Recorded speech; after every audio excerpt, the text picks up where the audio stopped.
Bueno, seguimos Sí. con alguien a quien yo tengo muchísimo aprecio. Le conocí hace años cuando él estaba en Microsoft y ahora mismo pues viene a hablarnos un poco de esa experiencia y de algo que hemos estado comentando esta mañana con el tema de No Man's Sky. Después Igone también ha dejado caer la importancia del control de la expectativa. O sea que sí, vamos a hablar de hype, ¿vale? El hype. El Eso hype. es. Ojo con el hype. Entonces, bueno, Sergio Reyes viene de Digital Virgo y os dejo en muy buenas manos. Bueno, gracias.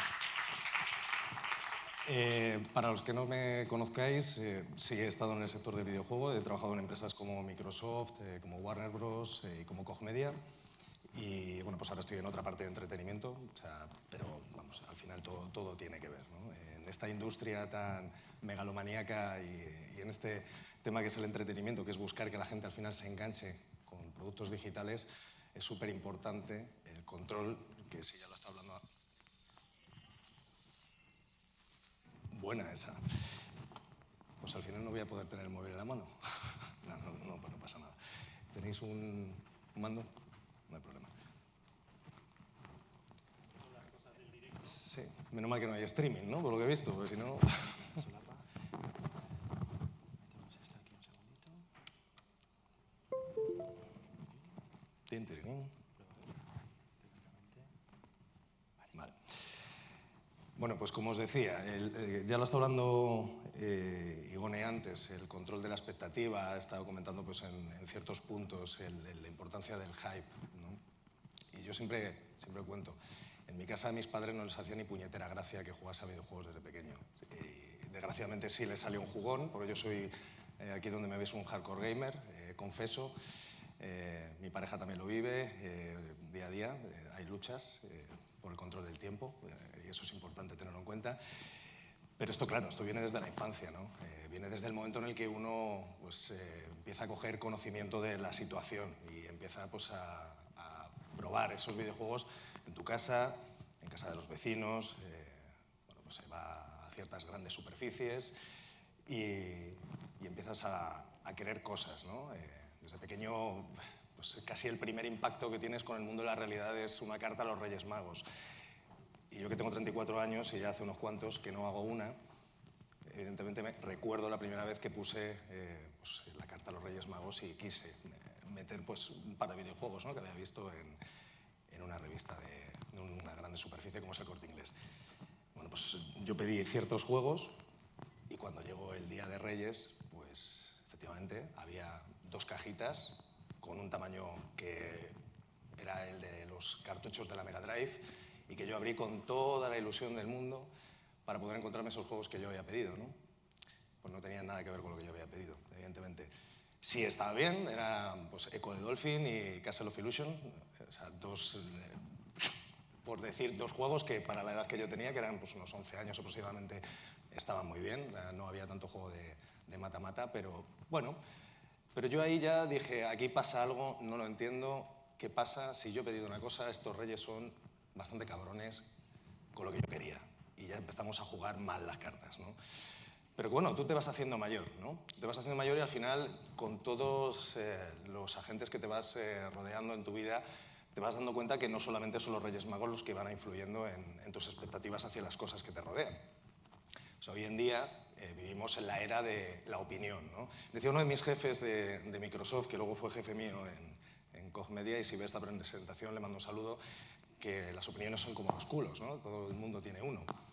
Y evidentemente a día de hoy, pues todas estas grandes webs que vemos con opiniones y que al final nos influyen de cierta o no cierta manera con lo que vamos esperando, pues ¿quién no se ha ido de vacaciones a un sitio que llevaba, no sé, 2 meses quizás un compañero tuyo de trabajo dándote la brasa con sus últimas vacaciones y resulta que a ti te pareció totalmente lo contrario, ¿no? O quién ha ido a un restaurante que le lleva a alguien recomendando meses y meses, oye, vete a este restaurante, tiene una carta, bueno, fantástica, te va a encantar a mí el primer plato, bueno, una cosa maravillosa. Y vas, y la expectativa no es la misma que tú pensabas que era, pero es más, la realidad todavía difiere más de todo esto, ¿no? Entonces, al final, bueno, pues te vas haciendo mayor y mayor y te vas dando cuenta que, oye, la gente no hace más que impactar sobre tu expectativa de las cosas, ¿no? Hay una historia que yo creo que es importante, que es Pigmalión. No sé si la conocéis o no la conocéis. Si la conocéis da igual porque la voy a contar. Y es, Joseph Campbell, que para mí es uno de los... es un autor que a día de hoy está fallecido, ¿vale? No podéis hablar con él, no podéis hacer entrevistas, pero es un tío que habla sobre la mitología y bueno, a mi modo de ver creo que sí es cierto que lo antiguo, todo esto que los griegos llevaban también a nivel mitológico, nos impacta mucho hoy en día, ¿no? Y el mito de Pigmalión, que además, bueno, pues hace poco hubo una campaña mainstream de una gran marca de refrescos que habló sobre este tema, impacta de cierta manera en el mundo de los videojuegos. Es decir, Pigmalión al final era un tipo, bueno, la historia como el teléfono escacharrado, ¿no? Al final, pues, como han pasado cientos de años, pues hasta que ha llegado a nuestros días, evidentemente algo habrá cambiado, ¿no? De la original. Pero la historia original él era un chipriota, luego efectivamente los helenos pues esto lo tomaron suyo, porque ya sabemos que son los grandes padres de la mitología moderna, que era escultor. Y él, bueno, pues decidió esculpir porque no encontraba una mujer que llegase a lo que él esperaba. Le parecían todas feas, o sea, no lo entiendo. Si supuestamente, vamos, yo cada vez que veo un cuadro, me parecían todas guapísimas, pero igual no era así, igual, claro, ni las esculturas. No sé, que quizá por eso los hombres aparecían con el miembro viril tan pequeño. Pero no obstante, sí es cierto que este hombre pues empezó a esculpir, y empezó a esculpir esculturas bellísimas, ¿no? Hasta que de repente pues, se enamoró de una de ellas. Se enamoró tanto de una de ellas que una de las noches que él estaba durmiendo, Afrodita, la diosa del amor, se compadeció de él y decidió que cobrase vida para poder casarse con ella. Esto lo hemos visto a lo largo de la historia en otras cosas, ¿no? Lo hemos visto en Pinocho, por ejemplo, que también cuenta esa historia, quizás pues, lo que os comentaba antes con ciertos matices, pero sí es relevante, ¿no? ¿Cómo impacta esto en nuestra percepción de la realidad? Bueno, es importante tener en cuenta que ese efecto existe hoy en día, es decir, va por estadios, ¿vale? Y una capa casi que rodearía toda la vida. Es decir, nosotros somos pequeños y al final esa expectativa que nuestros padres tienen de nosotros, porque nosotros no podemos tener expectativas de nosotros mismos cuando somos pequeños, evidentemente, pues quieren que tú seas un buen estudiante, quieren que seas una persona de provecho, quieren, bueno, no sé, aquí habrá opiniones para todos los gustos, ¿no? Pero quieren que seas su imagen, pero mejorada, ¿no? Que le metas ahí un boost, que le metas ahí un par de DLCs y que, oye, el día de mañana llegues a algo en la vida. Y si ellos no han llegado, pues que tú llegues, por lo menos. Y ahí es pues, todos los pagos, ¿no? O sea, todo lo que hay detrás de esos esfuerzos que hacen las familias por sacar adelante a sus hijos. Te vas haciendo mayor. Y está la otra parte, están los educadores, los profesores, una parte casi olvidada, ¿no? Que nosotros nos hacemos mayores y que dices, bueno, yo tenía un profesor en el colegio que un día me echó a la calle y demás y al final se quedan todo en meras anécdotas, pero son gente que ha dedicado su vida a que tú al final te acabes formando y tengas ciertas impresiones del mundo, ¿no? Igualmente, si el profesor al final lo que te vaya a influir va a quedar en ti, va a ir implantando poco a poco una semilla, ¿no? en tu crecimiento. Y cuando te haces mayor y terminas el colegio, terminas los estudios universitarios o no, pero llegas al mundo laboral, evidentemente, te tendrás que ganar el jornal, están los jefes. Y los jefes también impactan en ti. Impactan en lo que tú crees en el mundo, en lo que tú ves, en lo que tú estás entendiendo o no entendiendo en la vida, ¿no? Claro, todo lo que rodea eso al final es la sociedad. Son tus amigos, son el panadero que te encuentras, son el tío con el que estás jugando una partida online. Al final son opiniones. Son opiniones y opiniones y opiniones. Que hay que tener mucho cuidado con ellas, porque todas las opiniones no valen de la misma manera, ¿no? Entonces, al final, podemos acabar haciendo responsables de las expectativas a quien no lo son, ¿vale? Porque nosotros podemos esperar cosas que nos van pasando porque hay gente que nos ha estado influyendo, sin darnos cuenta. Y esto, dices, joder, menuda chapa estoy dando ahora con la mitología si yo venía a escuchar una charla de videojuegos y cómo puede estar esto influyendo. Pues efectivamente, esto acaba influyendo porque las apariencias no engañan, si lo que engañan son las expectativas. En la historia de los videojuegos, que además es muy curiosa, y no me voy a remontar a los inicios, no voy a hablar de Warren Spector ni nada parecido, porque no venimos aquí a dar una masterclass sobre la historia de los videojuegos, pero ha habido varias etapas, ¿no? Que la publicidad, el marketing, sí ha usado estas herramientas para poder influir en la percepción y en las expectativas que los usuarios tienen. Y al final es una forma de ir educando, ¿no?, al usuario. No es el mismo usuario una persona de hoy 40 años que esa persona hace 30 cuando tenía 10, ¿no? Inicialmente, los videojuegos, ¿cómo se publicitaban? ¿Todos lo recordamos o no? Había quizás una cabecera hace 30 años en el mercado, estaba Micromanía, Internet evidentemente no existía, y poco más, ¿o no? Quizás sí había algo más. Estaban las carátulas de los videojuegos. Las carátulas, todo el mundo recuerda cuando ha sido pequeño ese momento de ir a una tienda y ver esas carátulas fastuosas con esas ilustraciones increíbles. Y no hablo de las carátulas de NES y demás, ¿no? Un pasito para atrás, ¿no? Vámonos al Amstrad, vámonos al PC. Vámonos a Azpiri cuando empezaba a trabajar haciendo ilustraciones para videojuegos, que ha sido uno de los grandes padres de este segmento. Bueno, pues este señor influyó mucho también en esa percepción. No solamente este señor, sino ha habido una amalgama muy grande, pero al final Azpiri, que es producto nacional y siempre está bien tenerlo en cuenta, pues es el que empezó a trabajar porque vio que había una oportunidad. Tú dabas la vuelta a la carátula y evidentemente lo que estabas viendo del videojuego no tenía nada que ver, absolutamente nada que ver. Había una descripción corta que la había estado escribiendo o la habían tomado de todo saber dónde. Había ciertas influencias que venían dadas por el cómic y por el cine, que al final eso era lo que en ese momento estaba influyéndole al usuario, pero no había nada más. Casos como la carátula de Game Over, casos como Lorna, bueno, pues muy sexista todo, muy ese macho, ese hombre forzudo como Conan, bueno, la carátula de la derecha que es la de Gauntlet, pero no era así. Y esto, dices, hace 20 años, ¿no? ¿Ha pasado? ¿Creéis que esto ha dejado de hacerse? Que, no sé, ¿alguien no? Yo creo que no. Esto se ve hoy en día otra vez. Los juegos de móviles están utilizando una vez más esta estrategia. Bueno, aquí vemos casos, ¿vale? Los juegos de móviles están utilizando otra vez esta estrategia porque están yendo a un mercado masivo, que no es el jugador. El jugador ya conoce esto, ya sabe. O sea, el jugador ya sabe perfectamente qué tipo de videojuego va a haber detrás.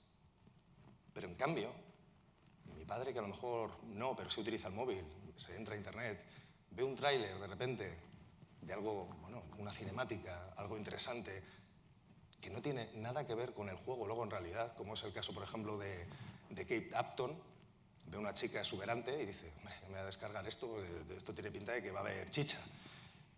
Pero la expectativa no es esa. O sea, perdón, la realidad no es esa. Su expectativa ha sido conformada por una publicidad que ha utilizado una celebrity muy reconocida a nivel mundial, con la pasta que se han dejado detrás, como el caso también de Arnold Schwarzenegger con Mobile Strike, pero no era eso.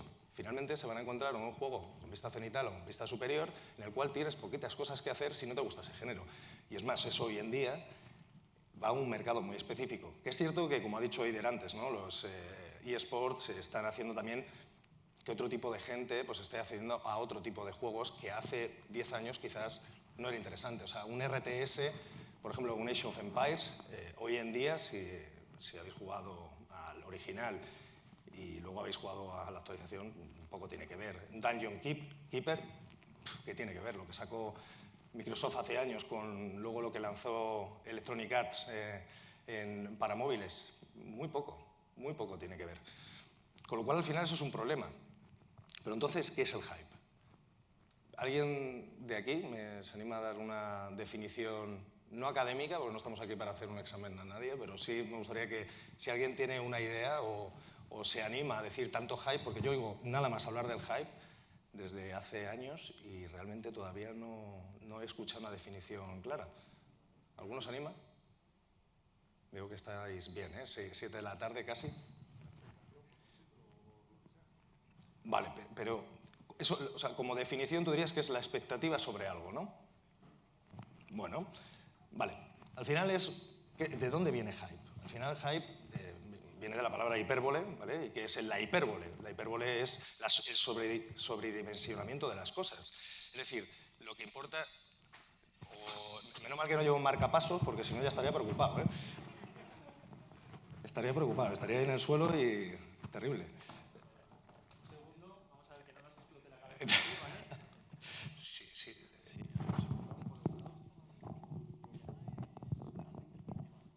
Sí, es lo que te digo.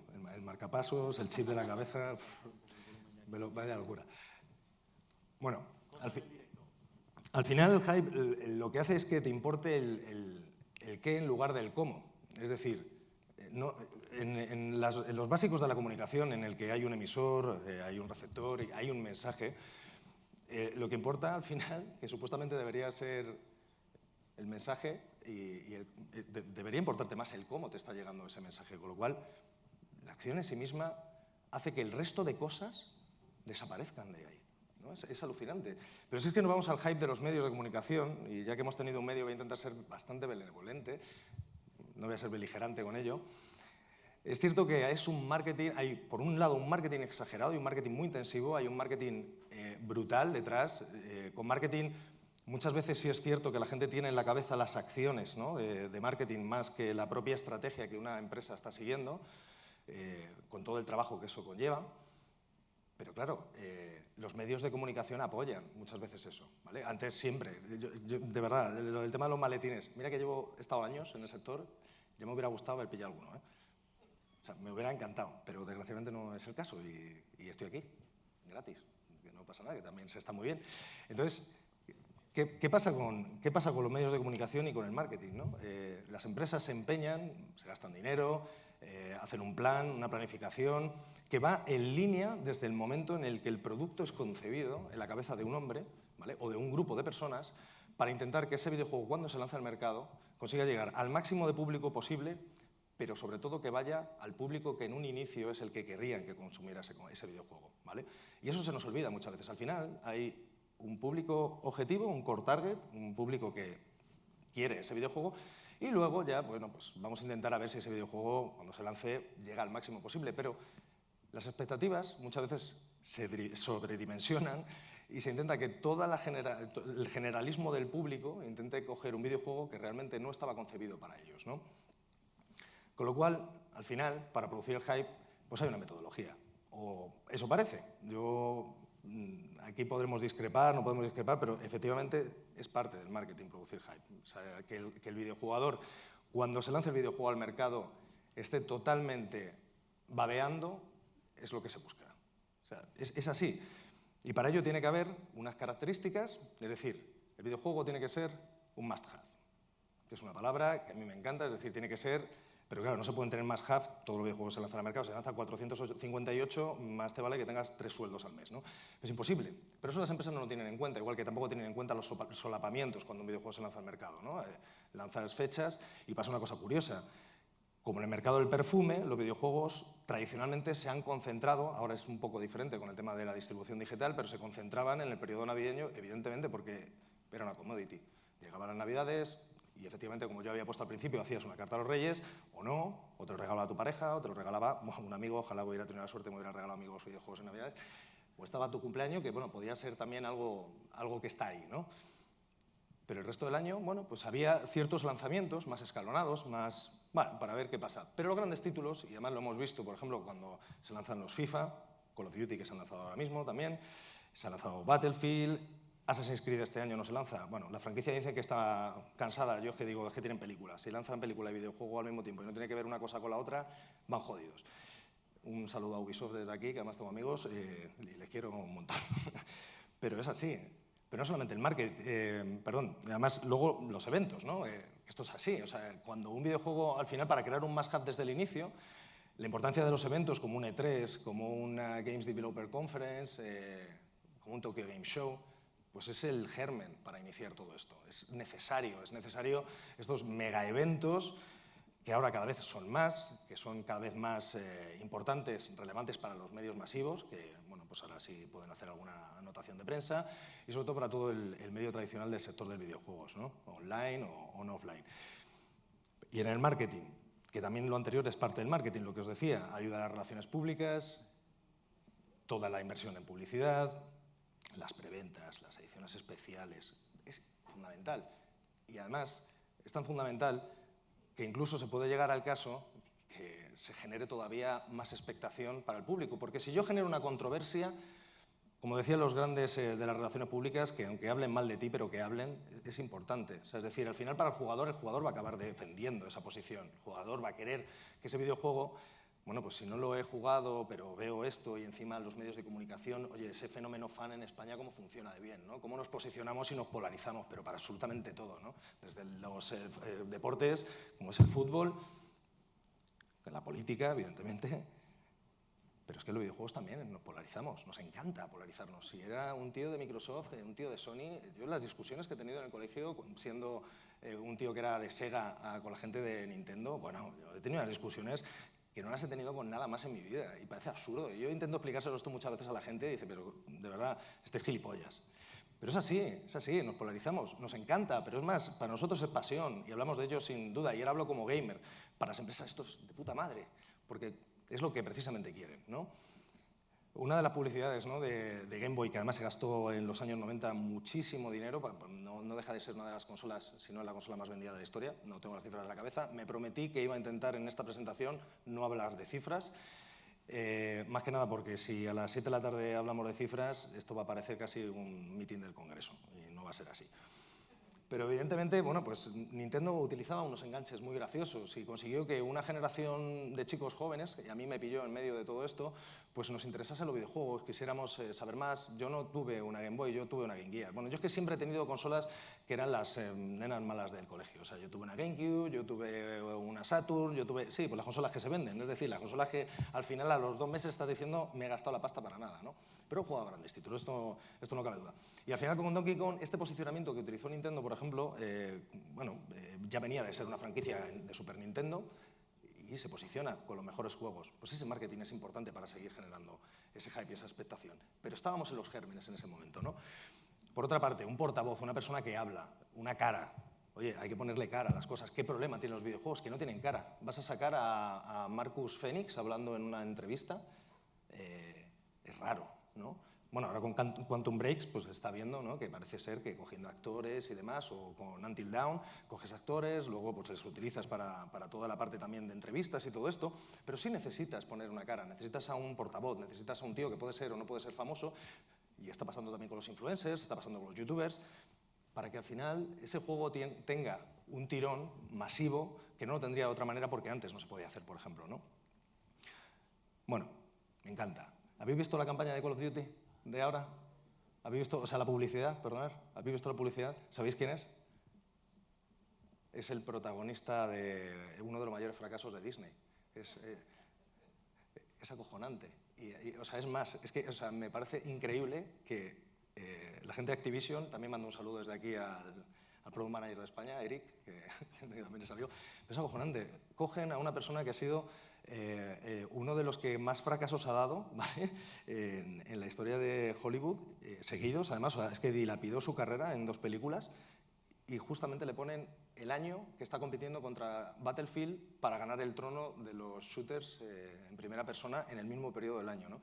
Me parece alucinante. Si no lo habéis visto, vamos a verlo. Si ahora quiere, que ya estoy dudando de esto.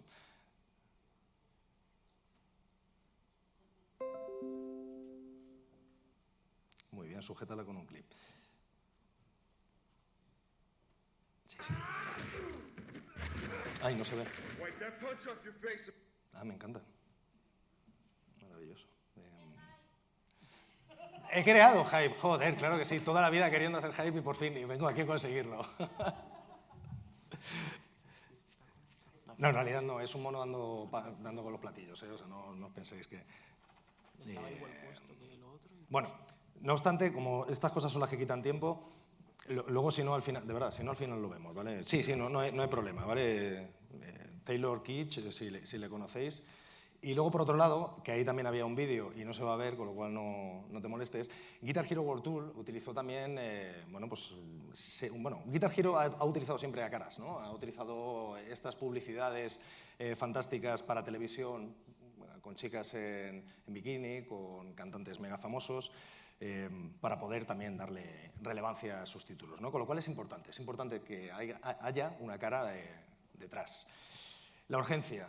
Oye, esto se acaba. ¿Recordáis cuando se lanzó Wii?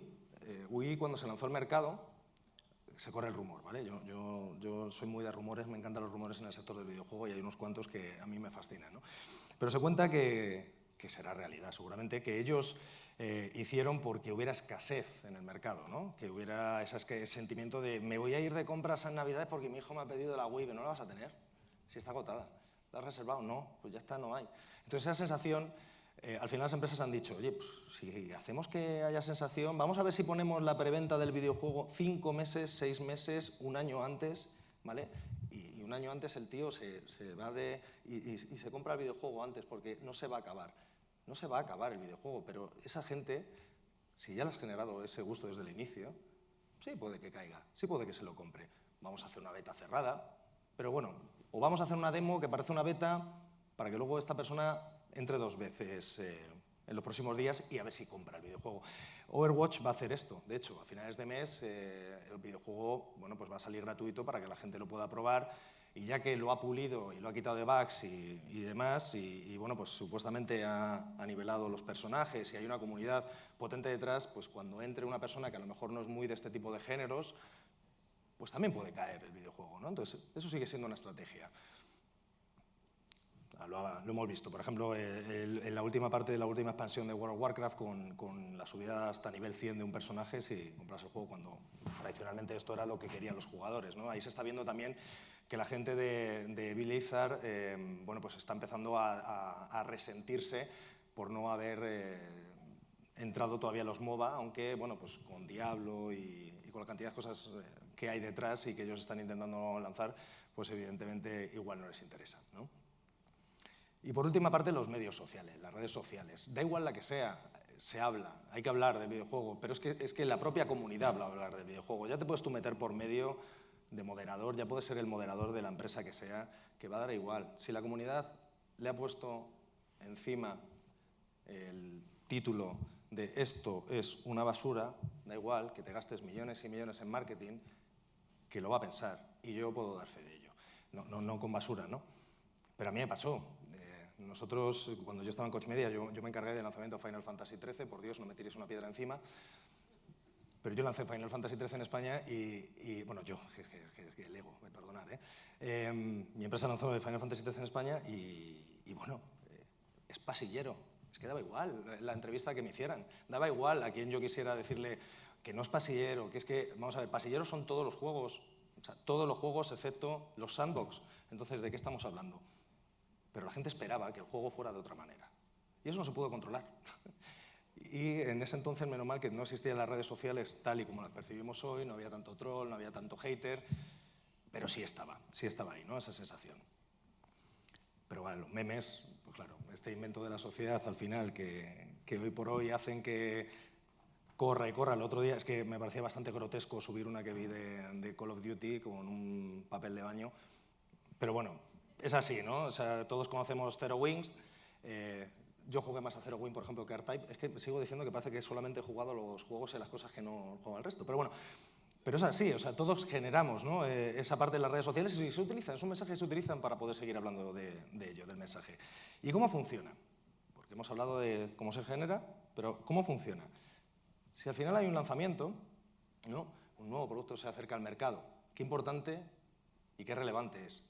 Y seguro que esto lo hemos visto todos, porque además es reciente, es que me encanta porque hay mogollón de cosas de las que cuando yo me planteaba de qué hablar, que digo, bueno, se están acordando de mí todas las compañías, es fantástico.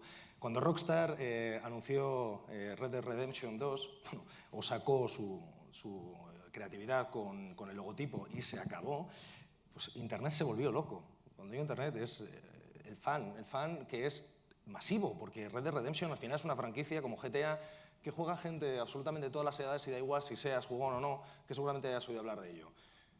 Que sí, que lo anunciaron, tardaron nada, poquito, pero ya generaron millones y millones de conversaciones alrededor de ello. Y eso es lo que están esperando las empresas, porque saben que va a pasar, lo saben. Ahora, el juego tiene que ser bueno, ¿eh? No hablemos de medias tintas, si el juego es malo da igual lo que vayas a lanzar detrás. Y la campaña de comunicación, cuando eso pasa, es cuando comienza la maquinaria detrás. Comienzan las inversiones en medios, comienzan a, oye, vamos a hacer un teaser, oye, vamos a sacar a, lo que os decía antes, ¿no? Vamos a sacar a este famoso o a esta persona, a ver si este youtuber y Activision habla de ello y luego pues resulta que como le damos dinero y no y demás, como ha estado antes hablando Igone, ¿no? Pues eso pasa, claro, y entonces toda esa maquinaria empieza a pasar. Pero ¿y si el juego no es lo que estábamos esperando? ¿Os acordáis de Watch Dogs? Madre mía. Sé que la lección la tienen bien aprendida y en este caso eso también hará que genere un nuevo hype. Es el hype dentro del hype, es el meta-hype, ¿no? Al final el juego se lanza al mercado, no es lo que estaba esperando la gente, ahora le hemos tostado a trailers en el E3 que parecían que era lo que no es y ahora lanzamos una segunda parte que esta sí, esta es la buena, de verdad, te lo prometo. Tú gástate el dinero, te prometo que este juego es el que tú estabas esperando, pero de verdad. Y es así. Pero entonces llega la desilusión, porque si no es lo que estabas esperando, Dios, lo que hay detrás, ¿no? Es grande. Para mí, Dios, este caso, o sea, debería ponerlo como caso de no éxito en las universidades, como cosas que no hay que hacer en las empresas de marketing. O sea, yo estoy esperando que si vuelvo al sector de los videojuegos en algún momento de mi vida, no sé si por alguna de las cosas que estoy diciendo aquí pasará o no pasará en un futuro, pero desde luego deberían decir, esto es lo que no tienes que hacer. O sea, que desde el 2013, cuando este juego fue anunciado, hasta que se lanzó en el año 2016, este verano, no se viera venir, a mí me fascina. O sea, bueno, yo fui hypeado por este juego, yo era de los que lo estaban esperando, pero evidentemente no quise tampoco entrar. Me gusta, es como el tema de las películas, pero no me cuentes el argumento porque voy a ir a verlo, igual pues, me la acabas destripando, me spoileas y, jolín. Pero claro, es que venían de hacer juegos para móviles y querían hacer un AAA. Claro, o sea, la expectativa la tenían controlada ellos mismos como empresa. No, por supuesto que no. Los trailers que ellos estaban lanzando al mercado, ¿decían algo de qué iba el juego? Tampoco. Solamente eran imágenes, consecuciones de imágenes, pero sí jugaban con lo que el jugador se sentía reflejado y quería ver en ese videojuego. El videojugador quería ver mundos, quería viajar en el espacio, quería construir, quería un mundo abierto. Y sí, bueno, había parte de construir, de hecho, y seguías construyendo y sigue cogiendo recursos. Los millones de planetas igual, bueno, te lo voy a hacer para que vayas recto, pero es que el director creativo, en todas las entrevistas, evitaba el tema de conversación cuando había preguntas directas. ¿Qué pasó? Sony, hoy leía, ¿no? Además hace un par de horas salía la noticia que Sony sigue confiando en el juego. Bueno, vale. ¿Por qué no? Si tú te has gastado dinero en marketing, si yo lo he cogido como exclusiva y lo lanzo y lo promociono, pues evidentemente lo tendré que apoyar, porque al final es como si a tu hijo le pegas una patada y lo echas de casa a los 6 años, ¿no? Pues igual va a estar mal visto, ¿no? Entonces, ¿qué pasa? Hay una rampa de consolidación y igual la comunidad, oye, porque puede pasar, empieza a comprender que puede ser que te hayas equivocado. También lancé Final Fantasy XIV, todos grandes éxitos, por lo que estáis viendo. Cuando Final Fantasy XIV nos plantea Square Enix el lanzamiento en España y nos plantea las unidades, dijimos, bueno, pues esto es un título menor.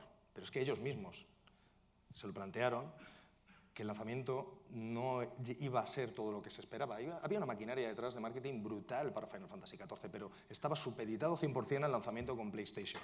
Y no sucedió en ese momento, se lanzó para PC, hubo muchísimos problemas técnicos a nivel de servidores, a nivel gráfico, pero los japoneses, tendrán muchas cosas, pero los japoneses una cosa tienen, y es que cuando piden disculpas y dicen que públicamente lo han hecho mal, trabajan por y para que esto se vuelva a hacer mejor. Se volvió a lanzar el juego al mercado, o sea, en PlayStation 4, no sé si lo habéis jugado, si no lo habéis jugado, bueno, si os gustan los MMORPGs, es un juego que está bien. Volvieron a lanzarlo al mercado y, bueno, ha tenido su relativo éxito. De hecho, siguen actualizando con nuevas partes, ¿no? Ya lo intentó con Final Fantasy XI, pero bueno, Square Enix con el tema de los lanzamientos, no lanzamientos, pues es muy particular, ¿vale?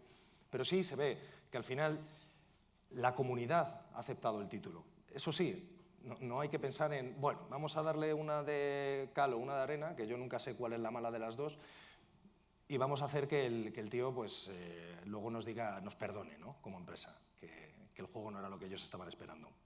Y luego la meseta de productividad, que al final es básicamente, y esto sobre todo se ve mucho en tecnología, ¿no? Que terceras partes se beneficien de ello. No sé si pasará, por ejemplo, con la realidad virtual esta vez, porque ya van un par de veces desde que la realidad virtual se empezó a hablar de ella, pero se podrá ver si al final el resto de empresas empiezan a tener beneficios a través de ello. Se puede ver también con spin-offs, se puede ver con, bueno, pues con otra serie, con ilustraciones, con películas, etcétera, etcétera, ¿no? Si el videojuego es un éxito, después de pasar todo este torrente del hype, se puede ver si podemos sacar beneficio de otra manera, ¿no? Que al final no son ONGs las empresas de videojuegos. Es una cosa que siempre hemos tenido que decir. Estamos por y para la jugabilidad, para el entretenimiento, pero por supuesto estamos para hacer dinero, ¿no? Pero ¿y esto cómo impacta en el indie? Yo antes oía una pregunta del tema de los presupuestos y demás, y querer entrar en el mundo de los eSports y todo esto, ¿no? Pues sí, hombre, al final es David contra Goliat. Los presupuestos tienen mucha influencia. Si un videojuego está planteado como un AAA, como un blockbuster, ya puedes, si eres indie, tener algún tipo de estrategia que no dependas del dinero, ¿vale?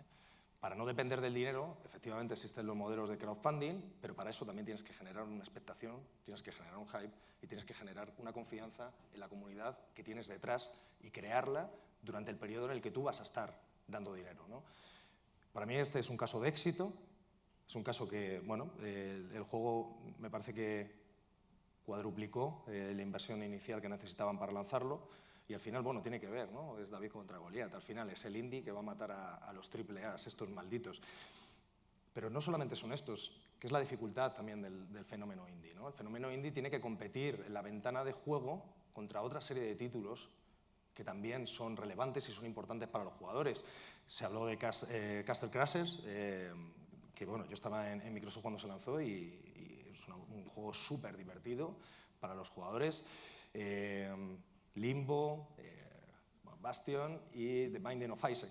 Al final son juegos que han acabado en grandes plataformas, que sí, que es importante empezar en PC, pero parece como que para ser profeta en la tierra tienes que llegar a una gran plataforma para que el mercado grande pues, te conozcan, ¿no? Pero evidentemente yo como estudio quiero que los grandes jugadores, que son los hardcore gamers, acaben jugando a mi juego, pero también quiero que el resto de gente juegue a mi juego para poder seguir generando nuevos juegos en el futuro. ¿De qué sirve sacar un one shot, ¿no? Un one hit wonder?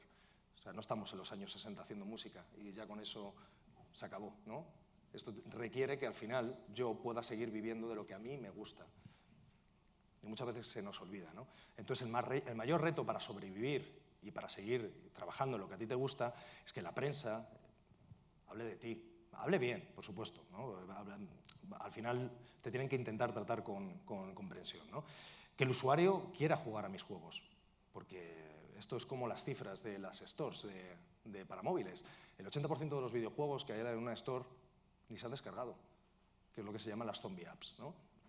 Entonces es un problema, porque si yo soy un programador para móviles, yo me planteo, yo tengo una idea, tengo una visión y creo que voy a triunfar en el mercado porque no he dimensionado mis expectativas, me voy a llevar una gran decepción cuando vea que no tengo ni una mera descarga en la store. Pero claro, es que tampoco tengo una inversión, porque no tengo gente que crea en mi producto. Vale, no podía hacer un elevator pitch, pero es que no todo el mundo podemos entrar a jugar de la misma manera, ¿no? Entonces hay que controlar muy bien las expectativas. Hay que saber que el producto que vas a tener detrás es lo suficientemente competitivo para competir con los grandes, ¿vale? Pero también el canal. Como os decía, una cosa es que te plantees un Steam, otra cosa totalmente diferente es que te plantees una Store, un Amazon, por ejemplo. Otra cosa es que te plantees una plataforma digital de las grandes consolas y otra cosa es que te plantees el decir a un Sony, señores, yo soy la leche, yo tengo un producto que va a ser el mejor. Bueno, por lo menos lo tienes que intentar. Vete, llama a la puerta y si tienes un buen guión y tienes detrás, porque es importante, yo soy un creyente de las historias, es importante contar historias, es importante que el jugador experimente una buena historia detrás y luego están otro tipo de géneros, pero es muy importante. Porque al final el mercado es este. Estos son datos de este año, ¿vale? De Newzoo. Podéis sacar la foto, podéis subir, pero también lo podéis buscar en internet porque son datos públicos, ¿vale? De los billones, ya sabemos los americanos con los billones y demás, todo a lo grande, como Donald Trump, a lo grande, a lo loco. Todavía la ventana de entretenimiento, y es la única, prometo, la única cifra, lo he dicho antes, ¿vale? Que voy a poner porque al final hay pasta y la pasta nos interesa absolutamente a todo el mundo. Pero siguen estando, la división está clara, ¿no? Hay jugadores que coexisten en las 4 plataformas, pero hay jugadores que no. Entonces hay que saber dónde vas a estar, hay que saber dónde quieres estar. Veremos a ver Nintendo con el lanzamiento de la próxima plataforma, dentro de todo esto, dónde se va a querer posicionar. O si, como cuando lanzó Wii y creó un océano azul y no compitió con el resto del mercado, ¿va a entrar o no va a entrar en las sobremesas? O se va a querer posicionar como si fuera una plataforma portátil normal y corriente. Pero bueno, qué importancia los remakes, ¿eh? Cómo nos gustan los remakes a todos, joder, a mí me encantan. Y además ya no solamente en videojuegos, porque esto lo vemos en el cine, o sea, es el fenómeno de ahora. Si tienes un videojuego que ha triunfado, bueno, pues oye, vamos a hacer un remake, porque esto es, si ha dado dinero en su momento, ahora esto es seguro. Y es así, modernizar un título. Está claro que haciendo un port, antiguamente ya sabemos que los grandes éxitos que salían en consolas de sobremesa, para hacer el videojuego, por ejemplo, hacer un downgrading en una Game Boy y demás, tenía que haber otra empresa que estaba especializada precisamente en este tipo de plataformas para que se pudiera generar un videojuego de estos, ¿no? Pero, bueno, al final es interminable el hype. O sea, yo Final Fantasy VII, que para mí es el gran remake hypeado de la historia, veremos a ver qué sucede, no quiero adelantar, pero ya he empezado a tener problemas por el planteamiento de cómo jugarlo. El hacer un remake significa que vas a mantener ciertas cosas, ¿vale? Pero en lo general, en lo que a mí me ha gustado de ese videojuego, no vas a cambiar nada. Si de un videojuego que lo he jugado de una tacada me empiezas a sacar capítulos y me dices, no, pero es que hasta el mes que viene no vas a jugar al siguiente. O sea, igual yo como jugador me lo voy a plantear seriamente el gastar dinero en todo esto. O sea, Square Enix no es Telltale Games. O sea, hay que plantear muy seriamente qué es lo que está haciendo con esta franquicia y evidentemente con la casualización del videojuego per se. Tampoco es Kingdom Hearts, pero Final Fantasy XV está ahí, con lo cual, bueno. Y luego, por otro lado, el anuncio, por ejemplo, de Diablo, que ha pasado. No he llegado a ver el tráiler, no sé si lo habéis visto, ha salido hoy y demás, pero bueno, ya está ahí. O sea, es un videojuego que es una gran franquicia, es un gran videojuego, y ahora veremos a ver lo que pasa con este lanzamiento, ¿no? Y sobre todo el hype que tiene detrás, que es brutal. Pero no solamente los remakes, pasa con los reboots, porque un reboot y un remake no es lo mismo. Y lo hemos visto, por ejemplo, en el cine con el caso de Terminator Genesis, otro fracaso más de la franquicia. Cuando un reboot se plantea en los videojuegos y se quiere cambiar cosas de la historia, cambiar los personajes, cambiar incluso, puede ser que se cambie también la mecánica del juego, pues han visto casos, por ejemplo, como Prince of Persia, que luego podremos entrar en qué impacto tuvo Assassin's Creed dentro de toda la estrategia de lanzamiento de Ubisoft, pero cuando se acabó la saga de Arenas del Tiempo y lanzaron el nuevo Prince of Persia y casualizaron otra vez el título, haciéndolo mainstream, es decir, que no pudieras morir, que tuviera un cel shading, o sea, es decir, un nivel gráfico que no era lo que estaba viendo el jugador en la anterior saga, cuando el personaje principal es el mismo, cuando repito contar la historia, cuando me voy a otra consola y ahí sé lo que hace Nintendo. Sí, que siempre se me olvida que al final Nintendo hace eso cada vez que saca una consola con su Super Mario, con sus celdas, etcétera, etcétera. Pero Ubisoft lo hizo, y era con la saga de Tomb Raider, cuando Eidos y Crystal Dynamics y demás, bueno, pues se cedieron los derechos bueno, fue comprada por Square Enix, incluso para la saga de Deus Ex, decidió que no quería ser sexista, decidió crear una heroína, que no abundan mucho en los videojuegos y me parece que no lo entiendo. El tema de por qué hay tantos jugadores, hombres y pocas mujeres, pues igual debería haber más protagonistas femeninas para que haya más jugadoras femeninas, no lo sé. No he llegado a ver ningún estudio relacionado con el tema. Pero desde luego, bueno, pues la pérdida de la identidad de los personajes originales también hace que la expectativa que yo tenía, porque me vas a generar una historia desde el inicio, igual no me termina de gustar, ¿no? Luego están las licencias. El hype con las licencias pues es más benevolente, porque evidentemente si juego con una licencia y juego con un personaje que viene de otro mundo, ya la expectativa me la cojo de este mundo. Se han visto casos, pues hombre, como la saga de Batman, que se ha llevado premios BAFTA y claro, o sea, ya llevarte unos premios que vienen de ser tradicionalmente del cine, ojalá llegue el punto en el que en un momento dado los Hollywood se planteen también dar premios en el segmento del videojuego. O por ejemplo el lanzamiento o el anuncio de Spider-Man para la PlayStation 4 en la última conferencia, bueno, pues ese hype lo tienen más sencillo. ¿Por qué? Porque el que le guste Spider-Man, o el que le guste Batman, o el que le guste cualquiera de las licencias, ya sean de los Simpsons, South Park, etc., se va a comprar este videojuego. Ahora, ojo, como no sea lo que él esperaba. Ojo, como no sea el Batman que él estaba esperando de sus cómics. Porque no es lo mismo el tío que ha salido de los cómics de los 80 que ha salido un cómic de hace bien poco, ¿no? No es lo mismo Frank Miller que el resto. Y luego están las franquicias, las mega franquicias. Ya hemos hablado, ¿no? Franquicias, cuando pasó lo de Final Fantasy, el caso de verdad del pasillismo y detrás, y todo el bagaje que tenía una saga tan importante como Final Fantasy, notas fantásticas, tenía un motor gráfico, Final Fantasy, que a día de hoy ni siquiera otros triples A's han llegado al mercado, pero evidentemente no era lo que estaba esperando el usuario. Por eso es importante que haya una consistencia con la historia, haya una consistencia con lo que se ha generado antes, haya un entendimiento por el fenómeno fan, la comunidad de jugadores que hay detrás y que se les cuide. Veremos a ver con el lanzamiento igual, de Mass Effect. Mass Effect está considerada una de las mejores franquicias de la historia. A mi modo de ver, es una de las sagas que más me han gustado de la vida que he jugado a videojuegos. Pues tienen que tener, ahí he puesto Batman, pero no es Batman, evidentemente, me acabo de dar cuenta. Es Batman con la armadura. No, pero al final, bueno, Mass Effect Andrómeda, pues la expectativa es muy alta. Tiene que por lo menos llegar a lo que fue el anterior. Y es difícil, lo tiene muy difícil. La expectativa es súper para ellos. O las nuevas IPs, porque todo lo que hemos hablado hasta ahora, al final ha tenido un germen, ha tenido un primer videojuego, ¿no? O sea, es decir, cuando se lanza una IP, un nuevo título al mercado que se desconocía, la maquinaria que tiene que haber detrás para generar expectación y para generar ese hype en el usuario es mayor que el resto de casos que hemos visto hasta ahora, ¿no? Son nuevos mundos, son nuevas historias, son nuevos personajes que el jugador desconoce y que le tienes que introducir. Y muchas veces también las empresas pecan de utilizar elementos que ya se han utilizado antes de esto ya lo he visto, esto me suena, esto igual no era lo que estaba esperando, ¿no?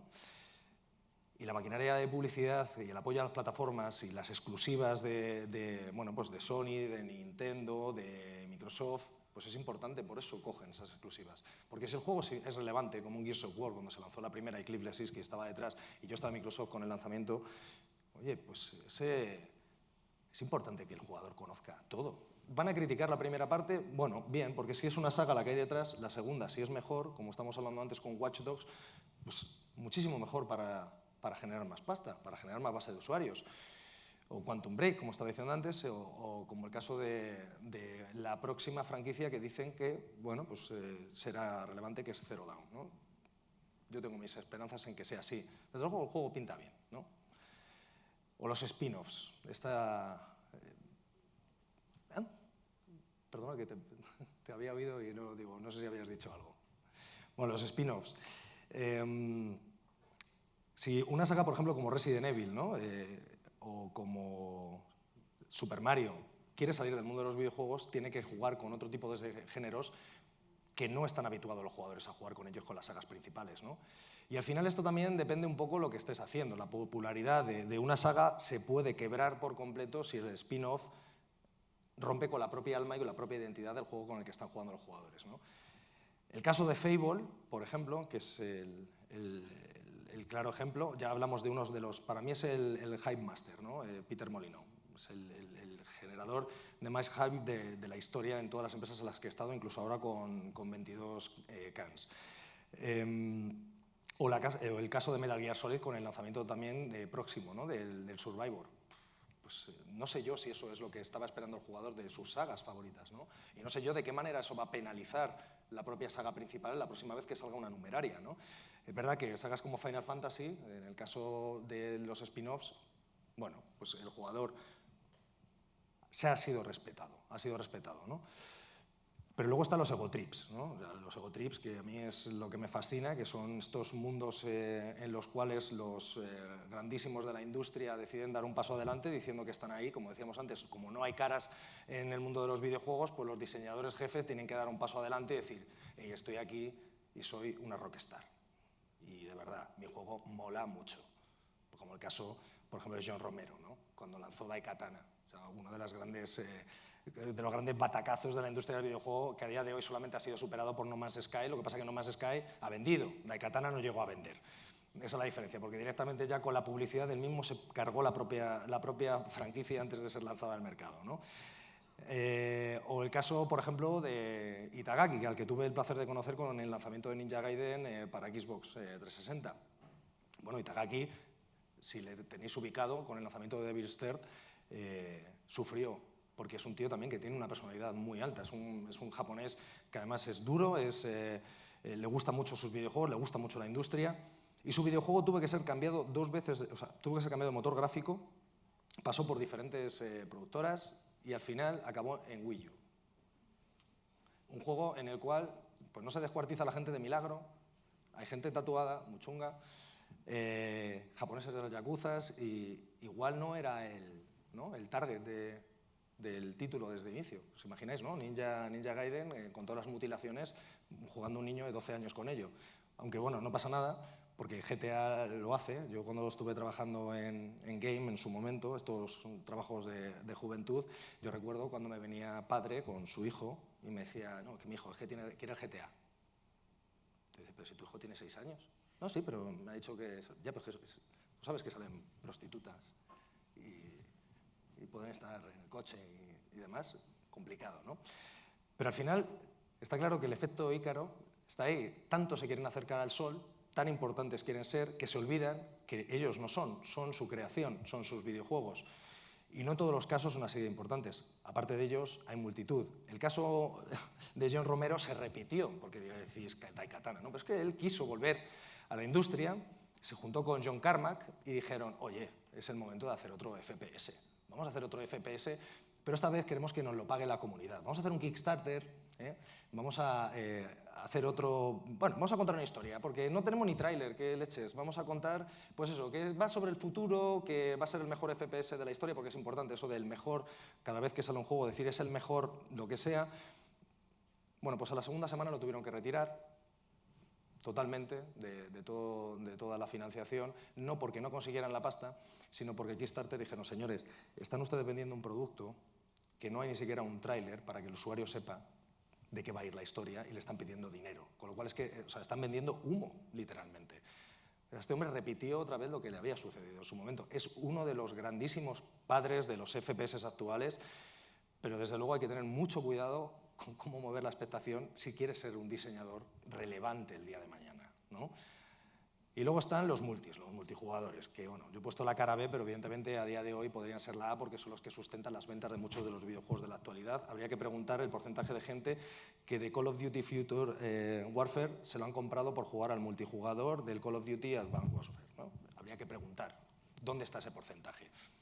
No sé si Activision lo sacará al final.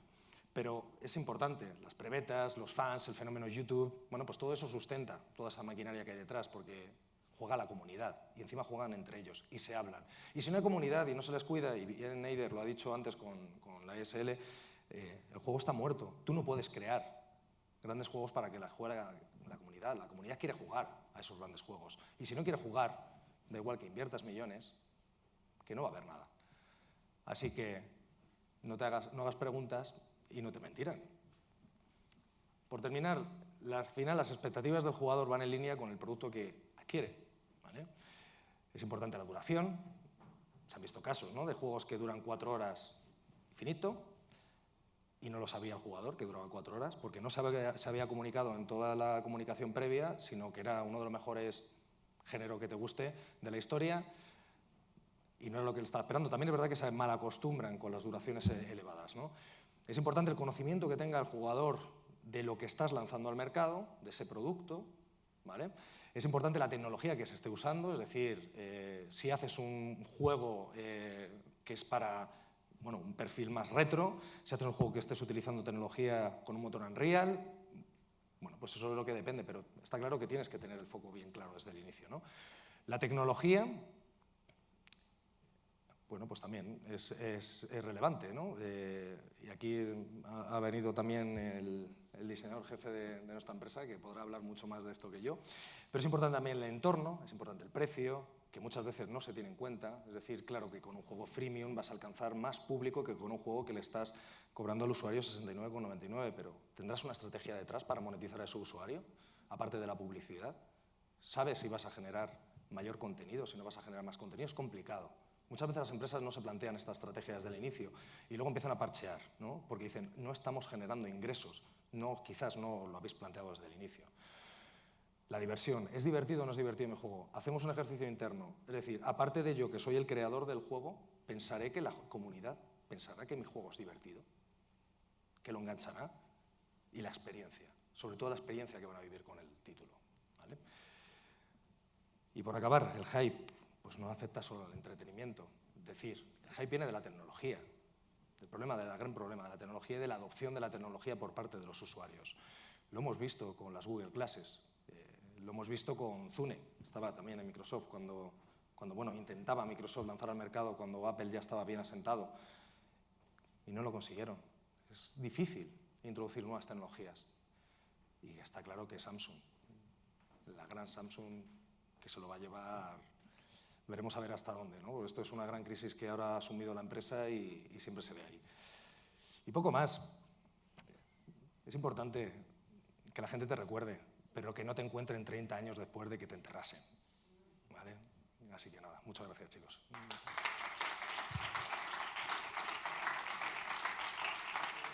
Bueno, ¿alguien tendrá alguna pregunta, alguna duda, supongo? Yo, en primer lugar, quería romper una lanza en favor de Sergio y su autoflagelación con Final Fantasy XIII, porque la gira nacional Estabais, sí, yo, cierto. La hice yo, esa gira.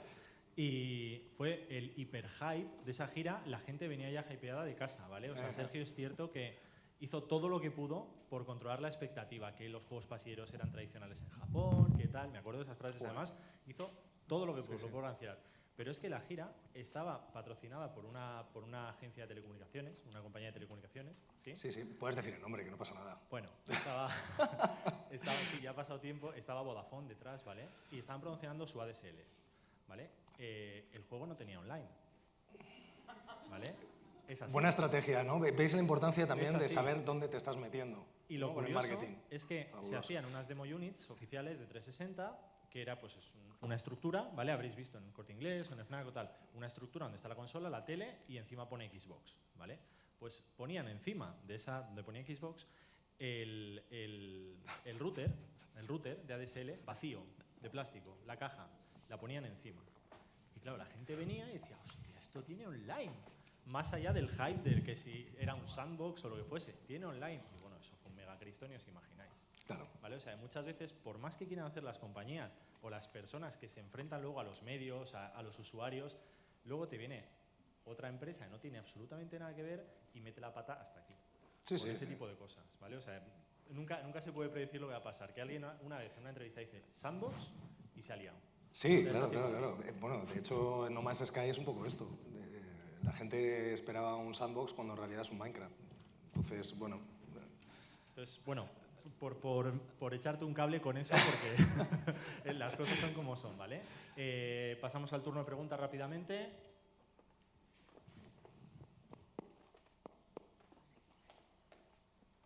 Bueno, un par de preguntillas que para la cosa me llama la atención. Yo que me estudio marketing, sobre todo, desde el punto de vista que yo veo ahora, la tendencia de las empresas, esta obsesión por posicionarse, ¿no? Porque tienen una cantidad que se invierte hoy en día de dinero en publicidad, igual que Destiny, por ejemplo, ¿no? Entonces, dos preguntas muy rápidas. ¿A qué nivel piensas que la empresa, la parte de marketing tiene que decir basta? Y decir, es que si hacemos esto vamos a quedar fatal, ¿no? Ejemplo, Ubisoft lleva unos años que la gente le llama Bugisoft, por ejemplo, ¿no? Y la otra es si piensas que el propio hype que se ha creado absorbe a la empresa. Es decir, como que se dejan llevar por esa rama, sabiendo ellos el producto que tienen, o lo que han hecho, porque más que ellos no lo conocen, si crees que ese hype que han creado le absorbe a ellos mismos. Claro, es que aquí muchas veces entiendo tu pregunta, ¿vale? Yo también vengo de marketing y va a ser complicada la respuesta, pero voy a intentar ser lo más conciso posible. Hay dos cosas, y es cuánto le puede interesar a Ubisoft un core player, ¿vale? O sea, es decir, un jugador pasional y que fomenta el que siga existiendo esa franquicia en el tiempo, o realmente me interesa más irme a un mercado masivo, ¿vale? de usuarios, porque yo tengo unos objetivos de venta marcados, ¿vale? Porque al final, lo que os decía antes, lo más importante es de la estrategia que tú tengas de lanzamiento, cuántas unidades estimas que vas a vender en el mercado. Y eso, si no lo tienes claro, de verdad, o sea, esto no existe en marketing. O sea, no existe. Que luego hay gente para todo y todos hemos hecho en un momento dado eso, ¿no? Pues cuánto... Pero sí es cierto que tienes que dimensionar los mercados, tienes que dimensionar dónde están los lanzamientos, quiénes van a ser los que te van a comprar. Y muchas veces no es que, como tú bien dices, prime el hype o no el hype, es que a lo mejor el hype es bueno para que yo siga lanzando productos al mercado, ¿vale? Entonces, no sé si con esto respondo a la pregunta. Sí, bueno, también era que si piensas que ellos piensan... Si ellos se ven que están haciendo hype. No que estén haciendo hype, sino que si ven que luego les puede afectar negativamente... Sí, claro, sí. Sí, no, por supuesto, porque yo lo he vivido. Es decir, al final el coste de oportunidad está ahí. Yo he vivido con el planteamiento, de verdad, de saber que lo que estás lanzando al mercado, la expectativa que quieres generar, porque tengo una cifra detrás que cubrir de ventas, no es acorde 100% a la realidad del producto, ¿vale? Pero no solamente pasa en videojuegos, eso te pasa en absolutamente todos los mercados y todas las industrias, ¿vale? Hasta qué punto lo que yo estoy lanzando en el mercado es realista con lo que yo quiero hacer, con mi producto en ese mercado. Y muchas veces, pues sí, prima la cifra. Pero evidentemente, las empresas no son ONGs, ¿no? O sea, todos, y si algún día alguien, bueno, si aquí hay emprendedores, lo saben claramente, la cifra te va a estar en la cabeza todo el día rondando, porque tú tienes que pagar no solamente tener un ingreso para ti, sino tienes que estar generando ingresos para el equipo de personas que hay alrededor. Y tienes que mantener una estructura de trabajo, ¿vale? Se nos olvida, por ejemplo, en Final Fantasy XIII hubo 500 personas trabajando en el desarrollo. Es complicado, ¿eh? Complicado, explícale, ¿no?, a una persona de esas que no se ha llegado a la cifra y no van a poder cobrar, ¿no?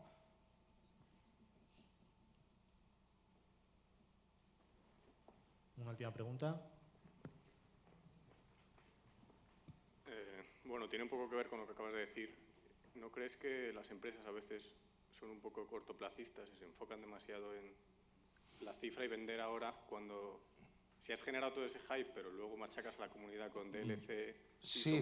les tratas mal, ya a la siguiente que salga, no van a querer. Mira, la industria del videojuego siempre ha sufrido del day one, ¿vale? Que se llama dentro de la propia industria, ¿no? Que es el día en el que tú lanzas el videojuego en el mercado. Ahora se ve menos, quizás, porque la persona no tiene que ir, o si él decide que no tiene que ir a una tienda física, adquirir el producto, cogerlo de un lineal de compra, irse a que le cobren a la caja y llevarse su juego a casa. Directamente desde la plataforma que utilice, normalmente lo va a poder hacer desde casa. Pero claro, es que quizás el 70% de las ventas o el 80% de las ventas, y esto es real, provengan de la primera semana de lanzamiento. O sea, muchas veces ese es el problema. ¿Por qué? Porque la semana que viene sale otro videojuego al mercado. Y la semana siguiente salen 2 más. Y todos esos videojuegos que vienen después de mí, como os decía antes, ¿no?, con los periodos de lanzamiento, resulta que tienen un presupuesto superior al mío. Pero yo tengo que vender unas unidades. ¿Cómo lo hago? Yo tengo que intentar poner mi maquinaria al 100% para que en ese día toda la gente que quiera o pueda o se haya planteado una opción de compra la realice, ¿vale?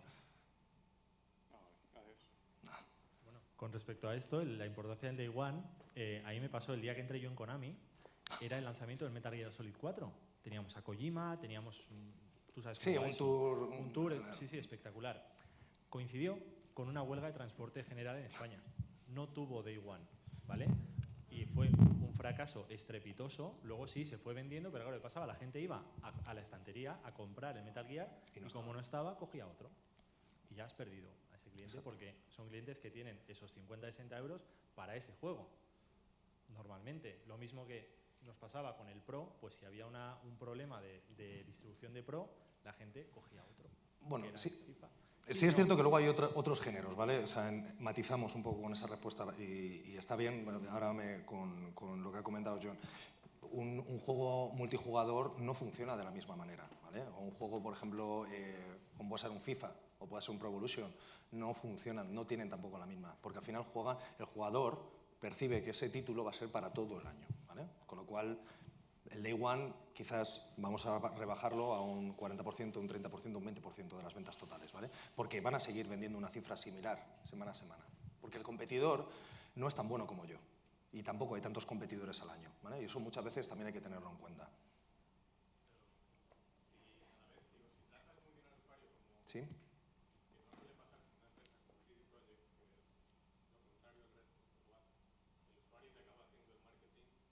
Claro. Pero ¿cómo haces para que el usuario te conozca cuando eres desconocido? No, pero sí está bien, es que es un autoplanteamiento, es decir, ¿Cómo haces para que el usuario te conozca? Tienes que hacer algo. Siempre tienes que hacer algo. Si no llegas con el dinero, el street marketing cuesta 2 duros, ¿eh? Y puedes hacer cosas con presupuesto nulo. Yo he lanzado juegos al mercado español con menos de 3.000 euros de presupuesto, ¿vale? O sea, es decir, da igual, lo importante también es cómo tú percibas y el usuario al final de qué manera me va a percibir a mí. Las acciones de marketing, por ejemplo, que se han hecho con Resident Evil, pese a que es una mega franquicia y hay dinero, y luego hay una agencia detrás que te está haciendo todas estas acciones porque está pensando constantemente, oye, ¿cómo hacemos para que al final nos saquen en los medios, en una noticia, para que la gente que no nos conoce nos conozcan, ¿no? Pero hay que hacer cosas, hay que constantemente pensar en hacerte diferente al resto del mercado, sobre todo si crees que lo que vas a ofrecer es diferente al resto del mercado. Vale, pues si no hay más preguntas, Sergio, muchísimas gracias por venir. Gracias. Gracias y gracias por aguantar la hora, que hay que ir a tomar cañas ya.